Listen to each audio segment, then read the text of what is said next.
നമസ്കാരം. ചരിത്രത്തിൽ ആദ്യമായിട്ട് ഒരു വമ്പൻ ഭീകരവാദ വേട്ട നടത്തിയ ഒരു രാജ്യം എന്നുള്ള ഒരു പ്രൗഢിയിലേക്ക്, ഒരു പേരിലേക്ക് ഇസ്രായേൽ ഇപ്പോൾ മാറിയിരിക്കുകയാണ്.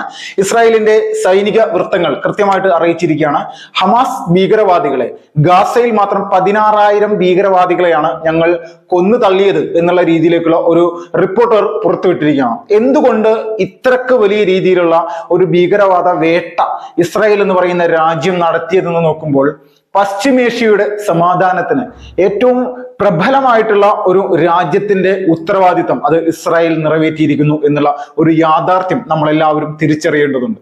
ഈ സമയത്തും ഹമാസ് എന്ന് പറയുന്ന ഒരു ഭീകരവാദ സംഘടനയെ വലിയ രീതിയിൽ തന്നെ പിന്തുണക്കുന്ന ആളുകളോട്, അല്ലെങ്കിൽ അവരൊരു രാഷ്ട്രീയ പിന്തുണ എന്നുള്ള രീതിയിലൊക്കെ ചെയ്യുന്നവരോട് പറയാനുള്ളത് ഒന്നു മാത്രമാണ്: ലോകത്തിന്റെ നാശം കാണാൻ വേണ്ടി മാത്രം പ്രവർത്തിക്കുന്ന ഒരു സംവിധാനമാണ് ഹമാസ്. ഹമാസിന്റെ മുതിർന്ന അല്ലെങ്കിൽ സ്ഥാപക നേതാക്കന്മാരിൽ പലരും ആവർത്തിച്ച് പറഞ്ഞിട്ടുള്ളതാണ്, ആദ്യത്തെ ലക്ഷ്യം മാത്രമാണ് ഞങ്ങൾക്ക് ഇസ്രായേൽ, ഞങ്ങളുടെ ലക്ഷ്യം ഞങ്ങളുടെ നിയമം കൃത്യമായിട്ട് ലോകം മുഴുവൻ നടപ്പിലാക്കുക, അതിനായി ലോകത്തെ മുഴുവൻ രാജ്യങ്ങളെയും ഞങ്ങൾ കീഴടക്കും എന്നുള്ള രീതിയിലേക്കുള്ള പ്രഖ്യാപനവുമായിട്ടാണ് ഹമാസ് വന്നിരിക്കുന്നത്. അപ്പോൾ ഇതേ ഹമാസിനെയാണ് കേരളം അടക്കമുള്ള പല സ്ഥലങ്ങളിൽ നിന്നും വലിയ രീതിയിലുള്ള പിന്തുണ ഇവർക്ക് ലഭിച്ചുകൊണ്ടിരിക്കുന്നത്. സോഷ്യൽ മീഡിയയിലേക്ക് പൂർണ്ണമായിട്ടും അവരൊരു പോരാളികളാണ്, അത് നിലനിൽപ്പിന്റെ പോരാട്ടമാണ് ഹമാസ് നടത്തിക്കൊണ്ടിരിക്കുന്നത് എന്നുള്ള രീതിയിലേക്കുള്ള കാര്യങ്ങളൊക്കെയാണ് പറയുന്നത്. അപ്പോൾ ഇതിൽ നമ്മൾ എല്ലാവരും മനസ്സിലാക്കേണ്ടത്, ലോകത്തിന്റെ സഹതാപം അല്ലെങ്കിൽ സഹതാപ തരംഗം ഉണ്ടാകാൻ വേണ്ടി ഞങ്ങൾക്ക് എന്തെല്ലാം രീതിയിലുള്ള കള്ളപ്രചരണങ്ങൾ നടത്താൻ സാധിക്കുമോ അതാണ് കഴിഞ്ഞ ഒരു 7-8 മാസമായിട്ട് ഇസ്രായേലിനെതിരെ ഈ ഹമാസ് എന്ന് പറയുന്ന ഭീകരവാദ സംഘടനയും അതോടൊപ്പം തന്നെ പാലസ്തീനിലെ പല ആളുകളും ഇപ്പോൾ നടത്തിക്കൊണ്ടിരിക്കുന്നത്. 40,000 പേരാണ് ഈ ഇസ്രായേലിന്റെ ആക്രമണത്തിൽ മരിച്ചതെന്നുള്ള രീതിയിലേക്കുള്ള ഒരു പ്രഖ്യാപനമാണ് ഈ പറയുന്ന ഹമാസ് നടത്തിയിരിക്കുന്നത്. അപ്പൊ ഈ 40,000 പേര് മരിച്ചിട്ടുണ്ട് നോക്കുമ്പോൾ 16,000-നും 20,000-നും ഇടയിലുള്ള ആളുകൾ മരിച്ചു. അതിൽ ഭൂരിഭാഗവും ഹമാസ് ഭീകരവാദികളാണെന്നുള്ള രീതിയിലേക്കുള്ള ഒരു നിലപാട് തന്നെയാണ് ഇസ്രായേൽ പുറത്തുവിടുന്നത്. ഈ 16,000-നും ഇടയിലുള്ള ഭീകരവാദികൾ കൃത്യമായിട്ട് അവിടെ മരണപ്പെട്ടിട്ടുണ്ട് എന്നുള്ള രീതിയിലേക്കുള്ള റിപ്പോർട്ടുകൾ കൂടി ഇവർ പുറത്തുവിടുമ്പോൾ നമ്മൾ ഒരു കാര്യം മനസ്സിലാക്കണം: ഇസ്രായേൽ അങ്ങനെ കള്ളം പറയുന്ന രാജ്യമൊന്നുമല്ല.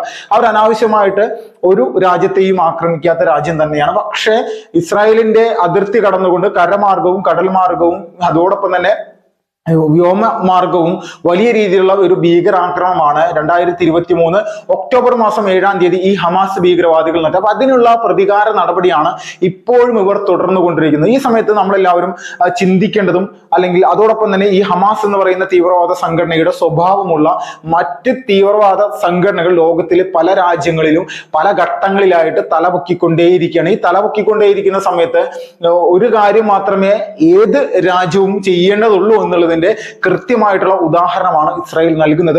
1% പോലും അവർക്ക് സ്വതന്ത്രമായിട്ട് സമാധാനമായിട്ട് പ്രവർത്തിച്ച് മുന്നോട്ട് പോകാനുള്ള ഒരു സ്ഥിതിവിശേഷം ഉണ്ടാക്കരുത്.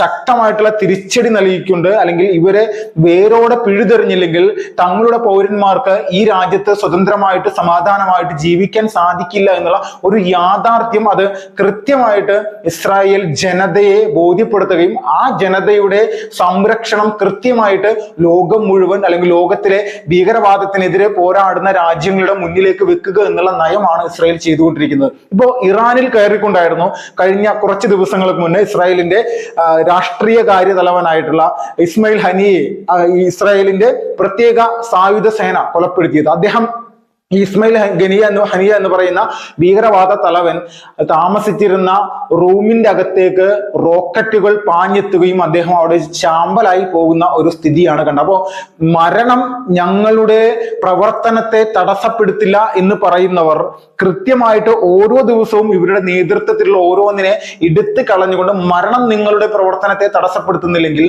ആ മരണത്തെയും അല്ലെങ്കിൽ നിങ്ങൾ ചെയ്യുന്ന പ്രവർത്തനത്തെയും പൂർണ്ണമായിട്ടും ഈ ഭൂമിയിൽ നിന്ന് തന്നെ ഇല്ലായ്മ ചെയ്യുക എന്നുള്ള നടപടി ഞങ്ങൾക്ക് ഏതെല്ലാം കാലഘട്ടത്തിൽ എത്രയും കാലം ചെയ്യാൻ സാധിക്കുമോ അത് ഞങ്ങൾ ചെയ്തുകൊണ്ടേയിരിക്കും എന്നുള്ള രീതിയിലേക്കുള്ള നിലപാടുമായിട്ടാണ് ഇസ്രായേൽ എന്ന് പറയുന്ന രാജ്യം തങ്ങളുടെ സൈനികരെ ഉപയോഗിച്ചുകൊണ്ടിരിക്കുന്നത്.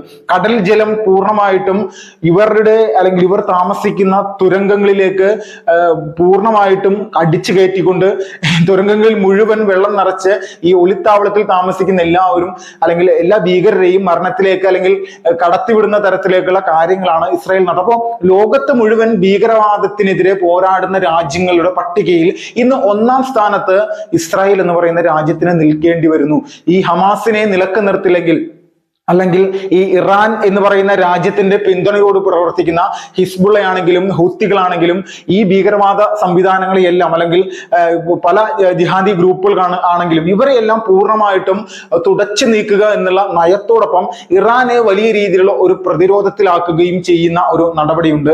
അത് ഇസ്രായേൽ ഒരു തരത്തിലും അതിൽ നിന്നും പുറകോട്ട് പോകുന്നില്ല എന്നുള്ള ഒരു യാഥാർത്ഥ്യവും ഈ യുദ്ധ സമാന അല്ലെങ്കിൽ ഈ യുദ്ധ സമയത്ത് നമ്മൾക്ക് മനസ്സിലാക്കാൻ സാധിക്കും. റഷ്യയും ഉക്രൈനും യുദ്ധമുണ്ടായ സമയത്ത് ഒരു വിഭാഗം ഉക്രൈനെയും ഒരു വിഭാഗം റഷ്യയെയും പിന്തുണച്ചപ്പോഴും ഇവിടെ മനസ്സിലാക്കേണ്ടത് ഇത് കേവലം ഒരു ഭീഷണിയുടെ പുറത്തല്ല, കൃത്യമായിട്ട് തങ്ങളെ ആക്രമിച്ചതിന്റെ പേരിൽ ഒരു സാങ്കല്പിക ഭീഷണിക്കുപരി ഇപ്പൊ ഉക്രൈൻ ഒരു സാങ്കല്പിക ഭീഷണിയാണ് എന്നുള്ള രീതിയിലേക്കാണ് റഷ്യ പല ഘട്ടങ്ങളിലായിട്ട് പറഞ്ഞുകൊണ്ടേയിരുന്നത്.